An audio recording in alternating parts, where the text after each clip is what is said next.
Hello student, class 8 का maths का question paper है मिड टर्म एग्ज़ाम 23-24 सेशन के लिए। तो इसका सोल्यूशन करेंगे हम। तो जिन बच्चों का एग्ज़ाम हो चुका है अपने आंसर्स चेक कर सकते हैं, जिनका अभी नहीं हुआ है वो इसे अच्छी तरह से प्रैक्टिस कर लीजिए, इंपॉर्टेंट है ये। इसके अलावा प्लेलिस्ट में आपको और भी क्वेश्चन पेपर मिलेंगे, उनको भी अच्छी तरह से प्रैक्टिस करना है। तो अभी हम इसका सेक्शन बी और सी करेंगे, नेक्स्ट पार्ट में इसका डी और ई करेंगे। तो डिस्क्रिप्शन में मैं लिंक में डाल दूँगी। तो चलिए इसका सेक्शन ए स्टार्ट करते हैं। क्वेश्चन नंबर 1 है, अ dice is thrown the probability of getting a number 6। एक डाइस को हमने थ्रो किया और उसमें आपको 6 आने की प्रोबेबिलिटी निकालनी है। तो देखो डाइस में कितने नंबर्स होते हैं, एक डाइस के अंदर 6 नंबर्स होते हैं ना, 1 2 3 4 5 6। और आपको लाना क्या है, 6 लाना है। तो प्रोबेबिलिटी लानी है ब्रैकेट में गेटिंग 6, प्रोबेबिलिटी गेटिंग 6। तो प्रोबेबिलिटी का फॉर्मूला तो सबको पता है ना, प्रोबेबिलिटी होती है नंबर ऑफ फेवरेबल आउटकम्स, ये लिख लेना, number of favourable outcomes upon में टोटल नंबर ऑफ आउटकम्स, ठीक है। Number of favourable outcome upon total number of outcomes आपके पास कौन कौन से हैं, 1 2 3 4 5 6, ये आउटकम्स है। अब आपको फेवरेबल आउटकम बोला गेटिंग 6 लाना है। 6 कितनी बार आया, एक ही बार तो आया है, तो 1। और टोटल आउटकम्स कितने हैं आपके पास, 6 है, तो 1/6। तो प्रोबेबिलिटी का ये फॉर्मूला आपको याद रखना है, number of favourable outcomes upon total number of outcomes. Okay, तो यहाँ से इसका आंसर 1/6 आ जाएगा, जो कि ऑप्शन नंबर ए है।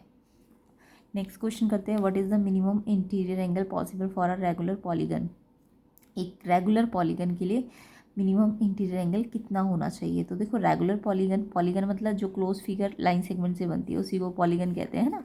तो सबसे छोटा जो पॉलीगन बनता है वो 3 साइड से बनता है, ट्राइंगल, यानी कि 3 साइड से कौन सा पॉलीगन बनेगा, ट्राइंगल। सबसे छोटा तो ट्राइंगल ही बनेगा, क्योंकि 2 साइड से तो पॉलीगन पॉसिबल नहीं है ना, वो तो ओपन हो जाएगा। जबकि पॉलीगन क्या होता है, क्लोज, तो क्लोज मिनिमम 3 साइड तो चाहिए। तो यानी कि मिनिमम सबसे छोटा पॉलीगन क्या होता है, ट्राइंगल, जिसके पास 3 साइड है। अब क्योंकि रेगुलर बोला है तो रेगुलर का मतलब तीनों साइड क्या होनी चाहिए, इक्वल होनी चाहिए, यानी कि इक्विलेटरल ट्राइंगल होना चाहिए। अब इक्विलेटरल ट्राइंगल में एंगल सम कितना होता है, 180। अब क्योंकि सारी साइड्स इक्वल है तो उसको 3 से डिवाइड कर दो, तो एक एंगल कितने का आ जाएगा, 60 डिग्री का, है ना। तो यानी इसका आंसर जो मिनिमम एक इंटीरियर एंगल कितना होना चाहिए एक पॉलीगन के अंदर, तो पॉलीगन सबसे छोटा ट्राइंगल होता है तो उसका मिनिमम एंगल कितना होगा, 60 डिग्री, क्योंकि वो रेगुलर है ना, तो इसलिए सारी साइडें इक्वल होनी चाहिए। तो 60 डिग्री इसका आंसर है, बी ऑप्शन इसका करेक्ट होगा। नेक्स्ट क्वेश्चन देख लेते हैं, द क्यूब रूट ऑफ 1728। तो क्यूब रूट तो सबको निकालना आता होगा, 1728 का आपको क्यूब रूट निकालना है। तो देखो ये जो होता है ना, अगर मैं सिर्फ ये लगा रही हूँ तो ये स्क्वायर रूट है, बट अगर इसके अंदर 3 डाल देंगे तो ये क्यूब रूट होता है ना। तो क्यूब रूट निकालना है आपको 1728 का। तो क्यूब रूट का मतलब एक्चुअली में क्या होता है कि कोई भी किसी भी नंबर का क्यूब रूट निकालना है तो आपको क्या करना है, उस पर पावर क्यूब है ना, यहाँ क्यूब रूट है ना, तो ये 3 जो है ना, 3 का रेडिकल लगा, जब ये पावर में आएगा तो ये रेसिप्रोकल हो जाएगा 1/3। तो यानी 1728 की पावर कितनी है, 1/3 है। क्यूब रूट का मतलब ये होता है। तो आप क्या करोगे, सबसे पहले 1728 की प्राइम फैक्टर करोगे। ये प्राइम फैक्टर तो सबको करने आते होंगे। पहले ये इवन है तो 2 पे चला जाएगा, फिर दोबारा से इवन है, फिर 2 पे जाएगा, फिर 2 पे जाएगा, ऐसे कर करके लास्ट में 54 आएगा, फिर 27 आ जाएगा लास्ट में, फिर 3 पे चला जाएगा। तो जितने भी इसके प्राइम फैक्टर्स आए सारे के सारे अपने यहाँ लिख लेने हैं। तो प्राइम फैक्टर करना तो सबको आता ही होगा, है ना। अब आप क्या करोगे, क्योंकि ये क्यूब रूट वाला क्वेश्चन है ना, तो आप क्या करोगे, कितने कितने के ट्रिपलेट्स देखोगे। जैसे 2 कितनी बार है, 3 बार होना चाहिए, 3 टाइम्स है ना, तो यानी कि इस ये 2 के कितनी बार आए, 3 टाइम्स, फिर 2 कितनी आया, 3 टाइम्स, फिर ये 3 कितनी टाइम्स आया, 3 टाइम्स। यानी हमें ट्रिपलेट्स बनाने हैं। ट्रिपलेट्स जैसे स्क्वायर रूट होता तो हमें पेयर बनाने होते हैं, बट यहाँ पे हमें ट्रिपलेट्स बनाने हैं। कम से मतलब यहाँ 3 है ना, तो यहाँ पे 3 के हमें ग्रुप बनाने हैं, ये 3 का ग्रुप। सेम नंबर 3 टाइम्स आना चाहिए, ये भी 3 टाइम्स आ रहा है, ये भी 3 टाइम। तो 3 टाइम में से ये एक बार बाहर आ जाएगा, इसमें भी ये 3 टाइम में से एक बार बाहर आ जाएगा, और ये 3 टाइम में से एक बार बाहर आ जाएगा। तो ये क्यूब रूट आपका हट जाएगा, क्योंकि आपने 3 के ग्रुप में से एक एक नंबर क्या कर लिया है, बाहर कर लिया है। या फिर इसे आप ऐसे समझ सकते हो, पहले 2, ये वाला 2 3 टाइम्स था, फिर ये वाला 2 भी 3 टाइम्स था, और ये वाला 3 भी 3 टाइम्स था। तो एक्सपोनेंट के रूल क्या कहते हैं कि जब दोनों में 3 सब में 3 पावर है तो इकट्ठा 3 लगा दो, है ना। और ऊपर पावर कितनी है, 1/3, और सामने सामने पावर क्या हो जाएगी, मल्टीप्लाई, तो ये कट गया ना। तो यही तो आंसर आएगा। तो यानी इससे समझो आप कि 3 के ग्रुप में से आपको एक एक नंबर बाहर निकालना है, तो क्यूब रूट हट जाएगा। तो ये आंसर कितना आ जाएगा, 2 2 4 4 12। ठीक है, तो इसका क्यूब रूट निकाला हमने, तो 12 आया। अगर स्क्वायर रूट निकालना होता तो यहाँ तो कुछ नहीं होता है ना, तो हमें 2 के पेयर बनाने होते, कितने के, 2 के, तो 2 में से एक नंबर बाहर आता, और अगर कोई नंबर सिंगल रहता तो वो स्क्वायर के अंदर ही रह जाता, रूट के अंदर। तो यहाँ पे तो हमें क्यूब रूट निकालना है, तो इसका आंसर 12 आएगा। ओके, तो ऑप्शन नंबर बी करेक्ट होगा। नेक्स्ट क्वेश्चन देख लेते हैं। If 2 members of Pythagorean triplet are 12, 35, तो थर्ड मेंबर आपको निकालना है। कोई भी पाइथागोरियन ट्रिपलेट जो होती है वो 3 नंबर से बनती है ना, तो वैसे तो आप इसे पाइथागोरस से भी निकाल सकते हैं, बट हमें अभी नहीं पता ना कि कौन सा बेस है परपेंडिकुलर और कौन सा हाइपोटेन्यूज है, तो हमें ना मेंबर पता होने चाहिए पाइथागोरियन ट्रिपलेट के। तो देखो पाइथागोरियन ट्रिपलेट के मेंबर्स होते हैं आपके, सबसे छोटा मेंबर होता है m² - 1, फिर उसके बाद होता है 2m, और सबसे बड़ा मेंबर होता है m² + 1। अब जो ये इवन नंबर होता है ना, ये जो भी अगर आपको इवन नंबर दिया किसी भी पाइथागोरियन ट्रिपलेट में, तो आप उस इवन नंबर को ना इसके इक्वल कर दिया करो। तो ये 2m, ये हमें एक ये मान लो ये वाला मेंबर दिया हुआ है, क्योंकि इससे हम m पूरा पूरा निकाल सकते हैं। ये इवन वाले को ही हम 2m के बराबर रखेंगे। तो 2m कितना है, 12 है, क्योंकि ये मेंबर है ना, और ये मेंबर हमने क्या ले लिया, 12 ले लिया। तो यहाँ से m की वैल्यू कितनी आ जाएगी, 2 यहाँ मल्टीप्लाई हो रहा है, यहाँ डिवाइड हो जाएगा ना, इधर से इधर जाएगा तो ये मल्टीप्लाई से डिवाइड हो जाएगा। अब 2 से ही कट के 6 आ जाएगा, यानी m की वैल्यू 6 आ गई। आप m की वैल्यू इधर रखो और फिर इसमें रखो, तो इसमें रखोगे तो m² - 1 है, तो m तो 6 आया ना, 6 का स्क्वायर -1। अब 6 से 36 - 1 35 तो आपको दिया ही हुआ है ऑलरेडी। आपको तो तीसरा निकालना है, तो तीसरा निकालने के लिए आप ये वाला तीसरा मेंबर ले लो, m² + 1।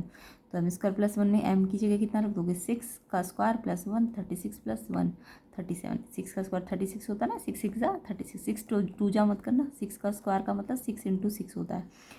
तो 36 + 1 37 इसका तीसरा मेंबर आ जाएगा। तो ये 37 आपका बी ऑप्शन करेक्ट होगा इस क्वेश्चन का। ओके, तो ये 3 मेंबर आपको याद रखने हैं। जब भी इवन मेंबर दिया हो आपको तो उसको 2m के इक्वल रखा करो, उससे m निकाला करो, फिर इसमें रखो m की वैल्यू और एक बार इसमें रखो, तो बचे हुए मेंबर्स भी आ जाते हैं। तो इसका आंसर 37 होगा। नेक्स्ट क्वेश्चन देख लेते हैं। The value of y in solving 3y - 8 = 13। आपको 3y - 8 = 13 को सॉल्व करना है, इक्वेशन है ये लीनियर, और इससे y निकालना है। तो ये तो लीनियर इक्वेशन तो बहुत छोटी सी आई हुई है ना, तो इसको आप कैसे सॉल्व कर लोगे, बहुत ही सिंपल। आपको दिख रहा है ये y वाली टर्म है और ये नंबर वाली टर्म है, नंबर वाली टर्म को नंबर वाली टर्म के पास भेजना पड़ेगा, है ना, y को अलग करना है, नंबर्स को अलग करना है। तो आप इस नंबर को इस नंबर के पास भेजोगे तो इसकी साइड चेंज करोगे ना, ये लेफ्ट साइड से राइट साइड पे चला जाएगा, तो ये माइनस साइन है ना, तो ये प्लस हो जाएगा।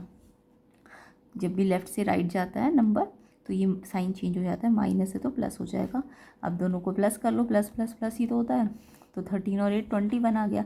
अब आपका 3y 21 आ गया, आपको तो निकालना y है, तो y के साथ ये 3 क्या हो रहा है, मल्टीप्लाई हो रहा है, तो ये मल्टीप्लाई वाला इधर जाएगा तो इधर डिवाइड में चला जाएगा, लेफ्ट से राइट जाएगा तो डिवाइड में चला जाएगा। अब ये कट जाएगा इससे 7 पे, तो y की वैल्यू कितनी आ जाएगी, 7। तो ये इन आपको सॉल्व करने आने चाहिए। पहले नंबर को ले जाते हैं, 3y के साथ जो भी नंबर होगा उसको इधर ले जाओ, उसका साइन चेंज करो, फिर y के साथ अगर कुछ मल्टीप्लाई तो डिवाइड करो। ओके, तो इसका आंसर सी ऑप्शन होगा 7। ठीक है, ये सी ऑप्शन इसका करेक्ट होगा। नेक्स्ट क्वेश्चन देख लेते हैं। How many numbers lie between the squares of 12 and 13। 12 का स्क्वायर करेंगे, 13 का स्क्वायर करेंगे, तो उनके बीच में कितने नंबर आएंगे। तो देखो 12 और 13 के बीच में नहीं बोला, 12 का स्क्वायर और 13 का स्क्वायर, तो यानी कि एक तरह से कह रहे हैं कि 12 का स्क्वायर और 13 का स्क्वायर जब हम करेंगे तो 12 का स्क्वायर 144 आएगा और 13 का स्क्वायर 169 आएगा। तो 144 से 169 के बीच में कौन कितने नंबर आएंगे। ठीक है, तो इसको करने के लिए ना हमारे पास एक ट्रिक होती है, वैसे तो हम सिंपल भी कर सकते हैं, इसमें से इसको माइनस कर दो और फिर लास्ट में हमें बिटवीन बोला है ना, तो ना तो इससे लेना है ना इससे लेना है, तो एक लास्ट में माइनस भी करते हैं। ठीक है, एक तो सिंपल तरीका है कि इसमें से इसको क्या करो, माइनस करो, जो भी आएगा ना, अब ये जो भी आया, क्योंकि बिटवीन क्वेश्चन है, बिटवीन है ना क्वेश्चन में, अगर बिटवीन नहीं होता तो +1 करते, बिटवीन है क्योंकि तो ये भी नहीं लेना और ये भी नहीं लेना, तो यहाँ पे -1 करना पड़ेगा लास्ट में, तो ये 24 है। एक तो ये तरीका अगर सिंपल करना चाहते हो, बट जब भी आपको दिखे ना ये कॉन्जिक्यूटिव है, इसका ये 12 और 13 एक दूसरे के बाद आते हैं ना, तो ये कॉन्जिक्यूटिव है ना दोनों, और कॉन्जिक्यूटिव नंबर्स में आपको पता है कि जब मैं इसमें से इसका स्क्वायर, इसको मैंने इसमें से माइनस ही तो किया है, तो एक तरह से 13² - 12² किया है ना, क्या किया है 13² - 12², तो a का स्क्वायर - b के स्क्वायर का INT हम भी लगा सकते थे, है ना, तो INT से भी ये क्वेश्चन हो जाएगा कि आपने पहले इसका स्क्वायर खोला फिर इसका स्क्वायर खोला, इससे हम डायरेक्ट ही 13 के स्क्वायर में से माइनस क्या कर सकते हैं 12 का स्क्वायर। तो हम इस आइडेंटिटी का यूज़ कर सकते हैं ना, ए स्क्वायर माइनस बी स्क्वायर। क्या है ये आइडेंटिटी, एक बार ए को बी के साथ प्लस करो और एक बार को बी के साथ माइनस करो। अच्छा, अगर आप इसको माइनस करो, ए और यहाँ पे कितना है 12 है और बी कितना है 13 है, अगर आप 13 में से 12 को माइनस करोगे तो ये तो अंडरस्टूड है कि ये 1 ही आएगा, क्योंकि कॉन्जिक्यूटिव है तो इसका डिफरेंस तो हमेशा 1 आएगा। तो इट मीन्स हम शॉर्ट ट्रिक लगा सकते हैं कि हमें जब भी ऐसे नंबर स्क्वायर में दिखे और कॉन्जिक्यूटिव दिखे तो हम जब उन्हें माइनस करते हैं तो हमें सिर्फ इनके अंदर जो ए और बी है उनको जस्ट प्लस करना होता है। ठीक है, तो जब हम 13 और 12 को प्लस करेंगे, क्योंकि माइनस करने पे तो वो 1 ही देगा, है ना, कॉन्जिक्यूटिव है क्योंकि। तो ये सिंपल सी ट्रिक है कि जब भी आपको इनके स्क्वायर के अंदर कितने नंबर है उसको पूछे, कॉन्जिक्यूटिव नंबर के स्क्वायर के अंदर कितने नंबर है, तो हम क्या करेंगे, जस्ट इनको पहले प्लस कर लेंगे ये जो नंबर्स है, और फिर जो भी आएगा 25, क्योंकि बिटवीन बोला है तो एक माइनस करना पड़ेगा। हाँ, अगर बिटवीन नहीं बोलते, वैसे तो इस क्वेश्चन में बिटवीन ही बोला जाएगा, तो आपको लास्ट में -1 करना है, तो इसका आंसर 24 आएगा। डी ऑप्शन इसका करेक्ट होगा, डी ऑप्शन इसका। ओके, तो सीधा इसको आपको प्लस करना था 25 और उसमें से एक माइनस करना होता है, ये ट्रिक है। Value of 7 cube minus 6 cube. अब देखो, अगर ये स्क्वायर होता 7 स्क्वायर माइनस 6 स्क्वायर तो आपको इसी ट्रिक से लगा सकते थे ना आप। 7 स्क्वायर माइनस 6 स्क्वायर कॉन्जिक्यूटिव है ना 7 और 6, तो जस्ट इसको प्लस करके 13 आंसर आ जाता अगर स्क्वायर होता। बट ये क्यूब है तो खोलना पड़ेगा आपको। तो 7 का क्यूब माइनस 6 का क्यूब, अगर मैंने अभी बताया ना 7 का स्क्वायर माइनस 6 का स्क्वायर होता तो आप चाहे तो खोल के भी कर सकते हैं, ऐसा कुछ नहीं है। 7 7 जा 49, 6 6 जा 36, 49 माइनस 36 कितना होगा, 9 माइनस 6 3 और 4 माइनस 3 1 13। अब मैं इसे चाहूँ तो ट्रिक से भी कर सकती थी। मैंने अभी क्या बताया आपको, एक बार a प्लस बी कर दो और एक बार a माइनस बी कर दो, वो तो हमेशा 1 ही आएगा, वो तो करने की ज़रूरत ही नहीं है ना a माइनस बी, क्योंकि कंसेक्यूटिव है तो 1 आएगा उनका डिफरेंस। ट्राई करके देख लो, 7 माइनस 6 1 ही तो आएगा, तो जस्ट इसे प्लस करके आंसर आ जाएगा। ठीक है, अगर जस्ट इसका स्क्वायर अगर इतना ही बोला है तो आप 13 लिखो, लेकिन बिटवीन बोल दिया तो एक लास्ट में -1 दोबारा से करना पड़ता है। बट यहाँ अगर ये जस्ट इतना क्वेश्चन होता, ये क्वेश्चन ही ये दिया होता तो फिर तो आंसर यही होता। बट बिटवीन बोल दिया था कि इसके अंदर कितने नंबर है, तो फिर आप लास्ट में -1 करोगे, है ना। तो अभी क्वेश्चन स्क्वायर का नहीं, क्यूब का है। तो क्यूब में आपको 7 को, क्यूब का मतलब क्या होता है, 7 3 या 21 मत करना, गलत हो जाएगा। 7 का क्यूब है मतलब 7 को 3 बार मल्टीप्लाई करना है, और फिर 6 का क्यूब है तो यानी 6 को भी 3 बार मल्टीप्लाई करना है। क्यूब है ना, 3 बार मल्टीप्लाई करना है, और बीच में माइनस है, पहले मल्टीप्लाई करोगे इसको मल्टीप्लाई लास्ट में माइनस।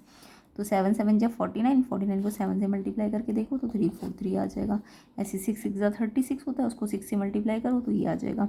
अब इसमें से इसको माइनस कर लो तो 127 आंसर होगा, जो कि ऑप्शन नंबर सी है। तो इजी है ना क्वेश्चन, कमेंट करके बताइएगा। सी ऑप्शन इसका करेक्ट होगा 127। ठीक है, नेक्स्ट क्वेश्चन देख लेते हैं। What will be the unit digit of square of 273।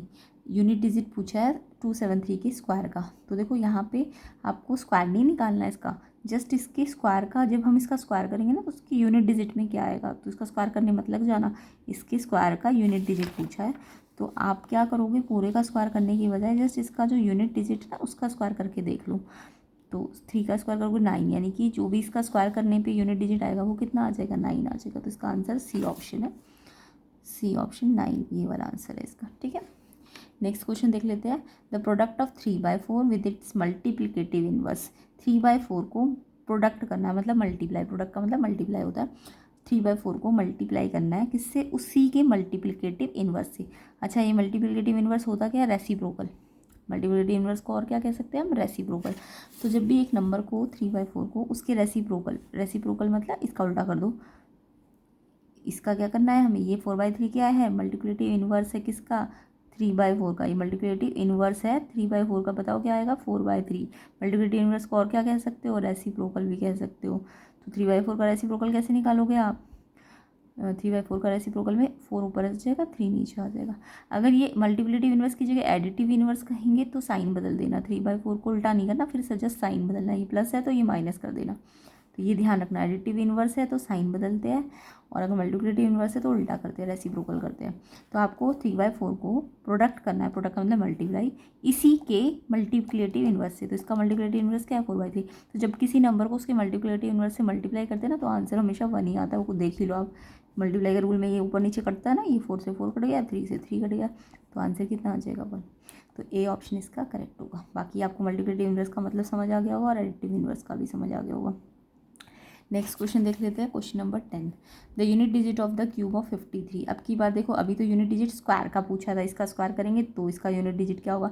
अब कहा है इसका अगर क्यूब करोगे तो उसका यूनिट डिजिट क्या होगा, तो क्यूब मत निकालने लग जाना, जस्ट इसकी यूनिट, इसके क्यूब का यूनिट डिजिट पूछा है आपको। तो इसमें भी आपको वैसे ही करना है, पूरा क्यूब निकालने की बजाय आप जस्ट इसकी यूनिट डिजिट का क्यूब निकाल के देख लो।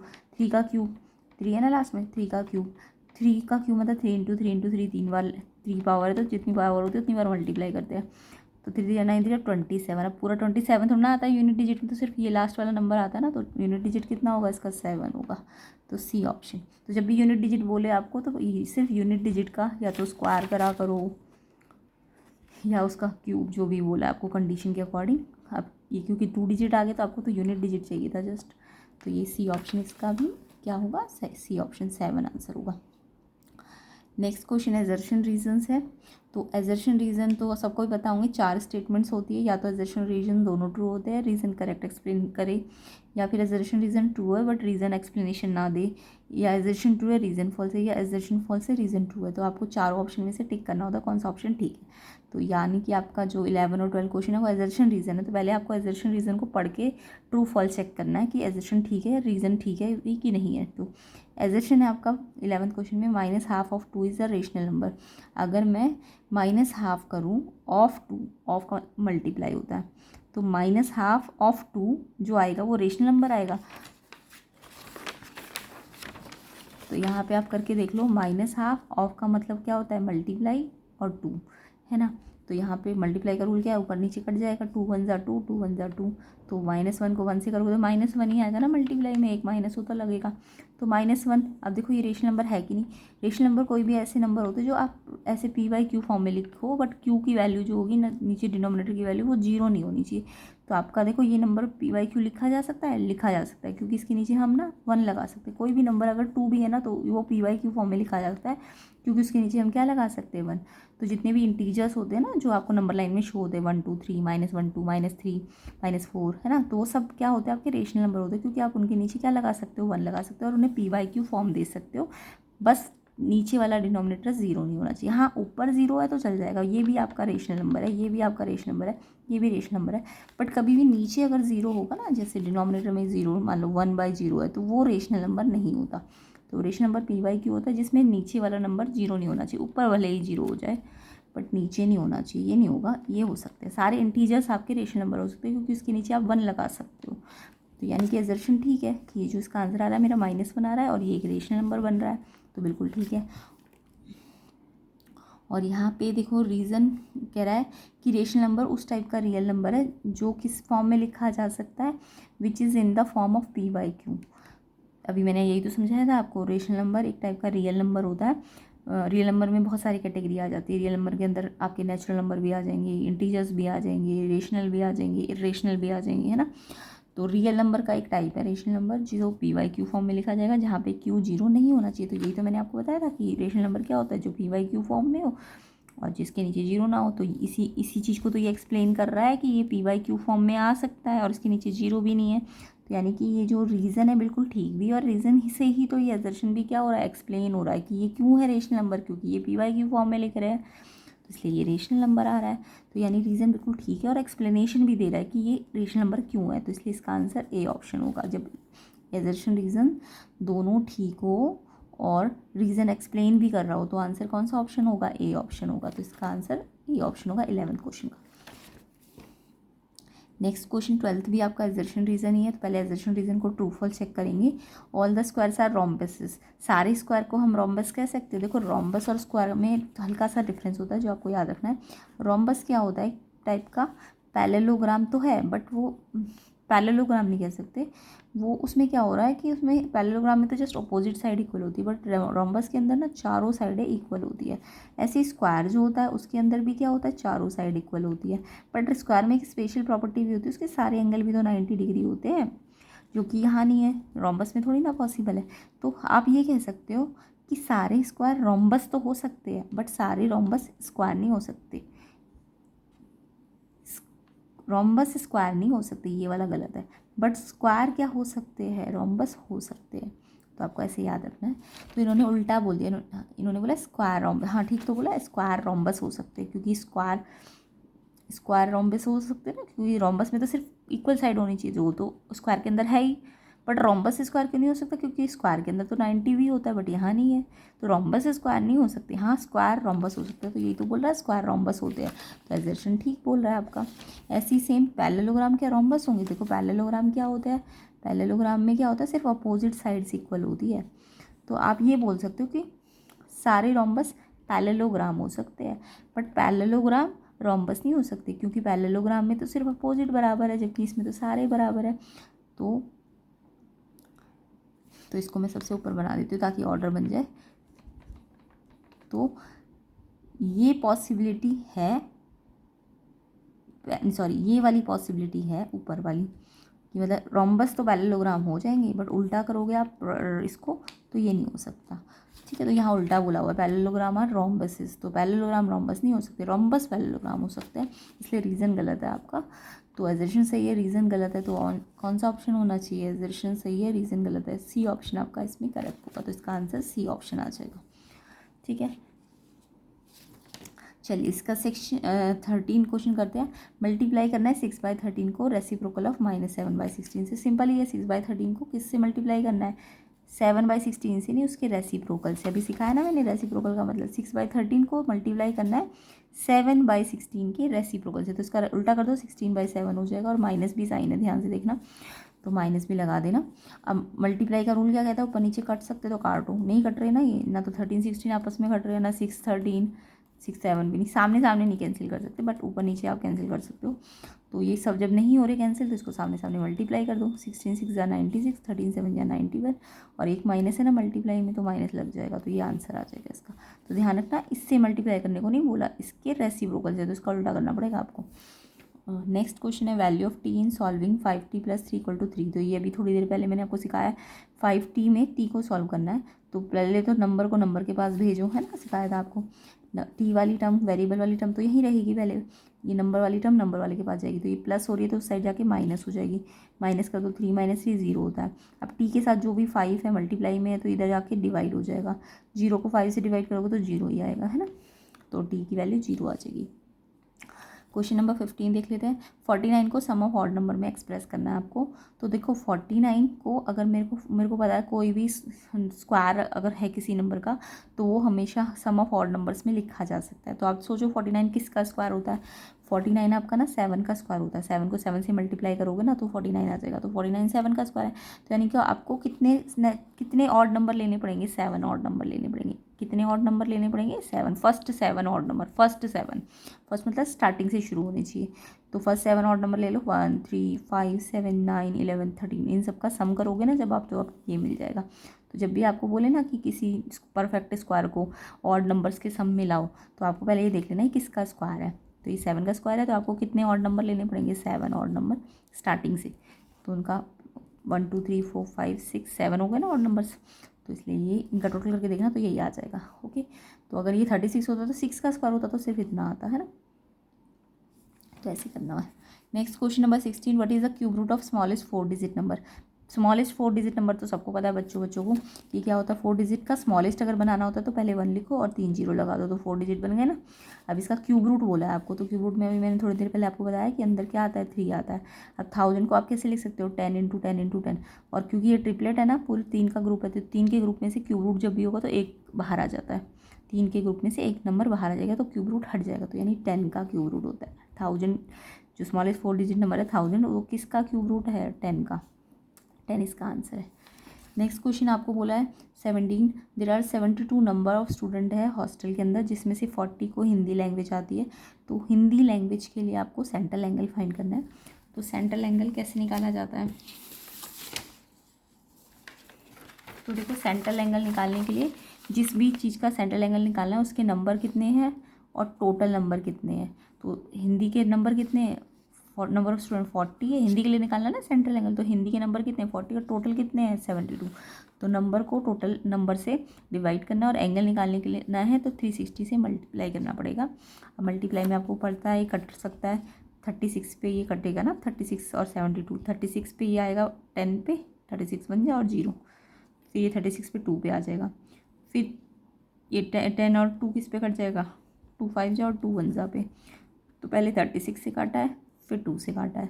अब सामने सामने क्या हो जाएगा, नीचे तो कुछ बचा नहीं, ऊपर ऊपर मल्टीप्लाई हो जाएगा, तो 200 डिग्री का सेंट्रल एंगल आ जाएगा आपका। सेक्शन बी के क्वेश्चन और देख लेते हैं। सेक्शन बी में आपको बोला है क्यूब रूट निकालो 10648 का बाई प्राइम फैक्टराइजेशन। तो अभी मैंने थोड़ी देर पहले आपको क्यूब रूट निकालना सिखाया ना, 10648 का पहले आप प्राइम फैक्टराइजेशन करो। पहले ये इवन नंबर है तो 2 पे चला जाएगा, फिर ये 1331 आपको पता है 11 पे जाएगा, 121 पे, और फिर 11 पे जाएगा। तो ये याद भी रखना, 1331 11 पे जाता है, कितनी बार, 3 बार जाएगा। तो ये इसके प्राइम फैक्टर आ गए 2 इंटू 2 और 11 इंटू 11 इंटू 11। अब क्यूब रूट है क्योंकि अंदर 3 लिखते हैं ना क्यूब रूट के अंदर, तो 3 के ग्रुप में से एक एक नंबर बाहर निकालो। ये 3 का ग्रुप है, इसमें से एक 2, ये 3 का ग्रुप है, इसमें से एक 11, तो क्यूब रूट हट जाएगा। अब ये वाला क्यूब रूट जो लगाया वो हट जाएगा। अब इसको मल्टीप्लाई करके ये आंसर आ जाएगा, 22 आंसर है इसका। नेक्स्ट क्वेश्चन है, एक बैग के अंदर 4 रेड बॉल है, 2 येलो बॉल है, 4 रेड बॉल है और 2 येलो बॉल है। एक बॉल निकाली बैग से without looking into the bag, what is the probability getting a red ball. कि हमने बैग से बॉल निकाली, क्या प्रोबेबिलिटी है कि वो रेड आई हो आपकी। तो देखो रेड बॉल्स कितनी बोली है आपको, 4 टोटल, और येलो बॉल कितनी बोली है, 2, तो दोनों को मिला के टोटल बॉल्स कितनी है, 6। अब आपको प्रोबेबिलिटी किसकी बोली है, रेड की निकालने की। तो जिसकी प्रोबेबिलिटी बोले, तो मैंने क्या बोला था, नंबर ऑफ फेवरेबल ऊपर और टोटल नीचे। तो रेड की प्रोबेबिलिटी बोली तो नंबर ऑफ रेड कितने हैं, 4 है, और टोटल कितने हैं, 6 है। तो रेड की प्रोबेबिलिटी बोली है तो फेवरेबल तो रेड होंगे ना, तो रेड कितने हैं, 4, और टोटल कितने हैं, 6, टोटल 6 है। अब इसको कैंसिल कर लो, 2 से, 2 2 जा 2 3 है, तो 2/3 आ गई रेड की। उसके बाद इन्होंने बोला है क्या ये येलो की प्रोबेबिलिटी से मोर है कि लेस है, तो आप येलो की भी निकाल लो।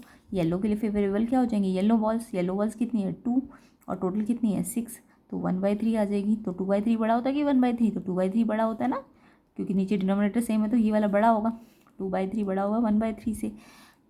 अगर डिनोमिनेटर सेम नहीं होते तो पहले आप एलसीएम लेके डिनोमिनेटर सेम करते और फिर चेक करते बड़ा और छोटा कौन सा। अभी तो ऑलरेडी सेम है ना डिनोमिनेटर, तो दिख रहा है मुझे ये बड़ा है, तो ये वाला बड़ा प्रोबेबिलिटी है और ये वाली छोटी है। तो ये रेड की प्रोबेबिलिटी ज़्यादा है किससे, येलो से, तो ये इसका आंसर है।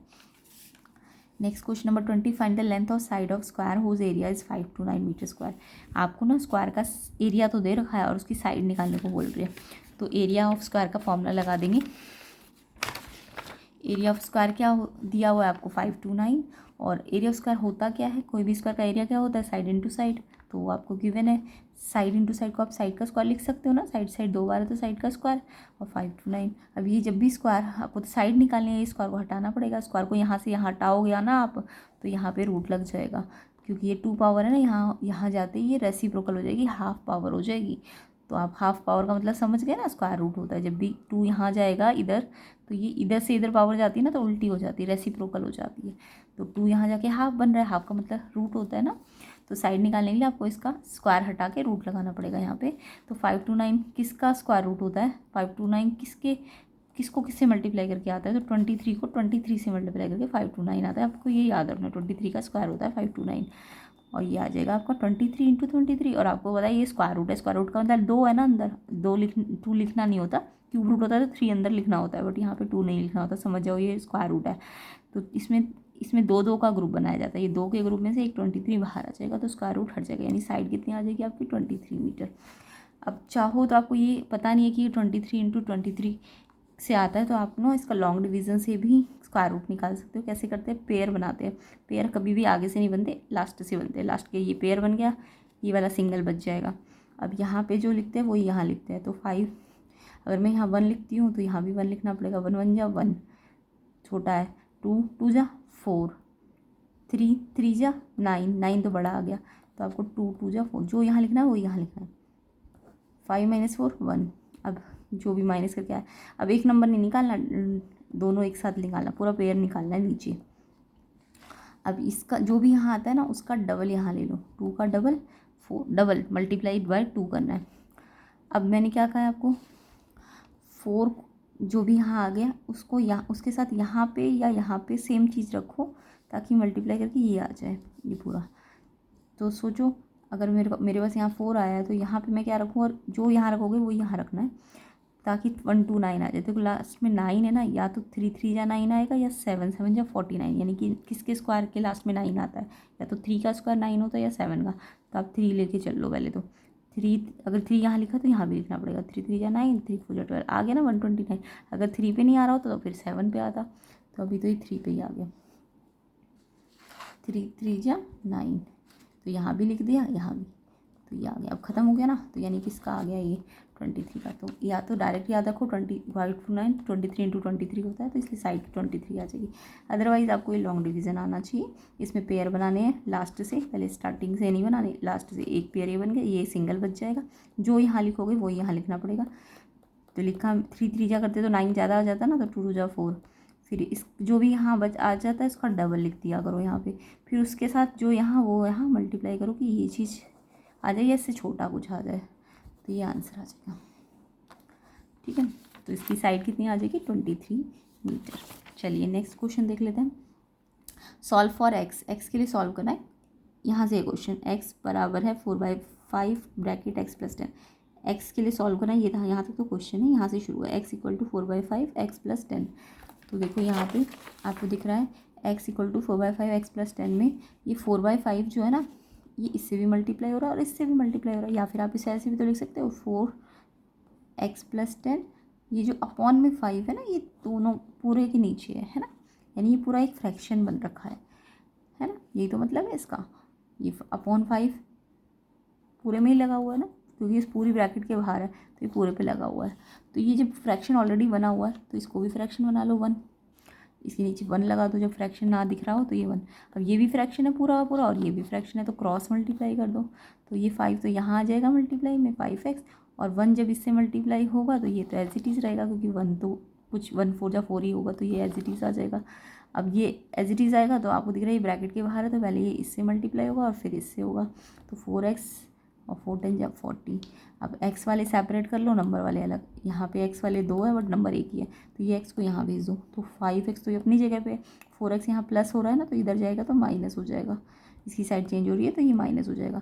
ये गया है वहाँ, तो ये तो यहीं रहेगा, तो इसका साइड चेंज नहीं होगा, साइन चेंज नहीं होगा।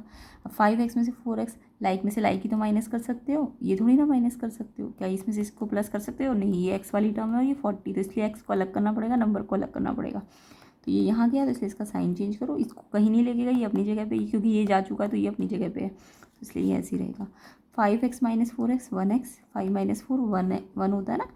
जब भी प्लस माइनस करना हो ना, लाइक टर्म्स होनी चाहिए, और आगे वालों को सिर्फ आगे वाले से माइनस करना है। 5 माइनस 4 1, और ये जो x है ना वेरिएबल, ये एज इट इज़ उतार देना है, इक्वल्स टू 40। तो x की वैल्यू कितनी आ जाएगी 40। तो यही आंसर निकालना था आपको। तो यहाँ पे x कितना आ जाएगा 40। सेक्शन सी हम और डी नेक्स्ट पार्ट में कर लेंगे, वीडियो लंबा हो चुका है। तो सेक्शन सी और डी को आपको नेक्स्ट पार्ट में मिलेगा, ई भी मिल जाएगा शायद। तो वीडियो का शेयर ज़रूर कीजिए एंड चैनल को सब्सक्राइब कर दीजिए अगर अभी तक नहीं किया है आपने। कोई क्वेरी है तो कमेंट करके बताइएगा। एग्ज़ाम के लिए बहुत इंपॉर्टेंट है, तो आपको अच्छी तरह से प्रैक्टिस करना है। ये सारा हम सोल्यूशन नेक्स्ट पार्ट में कर लेंगे। एंड वीडियो को लाइक ज़रूर कर दीजिए, चैनल को सब्सक्राइब कर दीजिए और शेयर भी कर देना वीडियो को, ठीक है। तो इन सब का सोल्यूशन आपको नेक्स्ट पार्ट में मिल जाएगा, और जितना करा दिया है उसको अच्छी तरह से प्रैक्टिस कीजिए। प्लेलिस्ट के अंदर भी चेक कर लेना, डिस्क्रिप्शन में मैं लिंक में डाल दूँगी, उसमें भी कुछ इंपॉर्टेंट है, वो भी आप अच्छी तरह से प्रैक्टिस कर लेना।